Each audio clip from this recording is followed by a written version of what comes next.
ஒரு அழகான அடர்ந்த காடு. அங்கே பங்கி என்ற குட்டி குரங்கு மரத்திற்கு மரம் தாவி மிகவும் சுட்டியாக விளையாடிக் கொண்டிருந்தது. ஒரு நாள் விளையாடிக் கொண்டிருக்கும்போது தரையில் மின்னிக் கொண்டிருந்த ஒரு அழகான சிவப்பு நிறக் குடையை பார்த்தது. அட, இது என்ன இவ்வளவு அழகாக இருக்கிறது?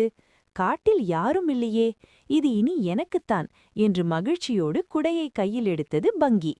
அது ஒரு சாதாரண குடையல்ல. பங்கி அதை திறந்த அடுத்த நிமிடம் வானத்திலிருந்து மழையோடு சேர்ந்து சுவையான மிட்டாய்களும் பழங்களும் கொட்டத் தொடங்கின. பங்கிக்கு அளவில்லாத ஆசை வந்தது. ஆஹா, இனி நான் யாருடனும் உணவை பகிர்ந்து கொள்ள தேவையில்லை, எனக்கு பிடித்ததெல்லாம் இதில் கிடைக்கும் என்று நினைத்து பேராசையுடன் மிட்டாய்களை சாப்பிடத் தொடங்கியது. அப்போது மழையில் நனைந்து நடுங்கியபடி ஒரு குட்டி முயலும் கிளியும் அங்கே வந்தன. பங்கி, எங்களையும் உன் குடைக்குள் சேர்த்துக்கொள்வாயா? மழை குளிர்கிறது என்று கெஞ்சின.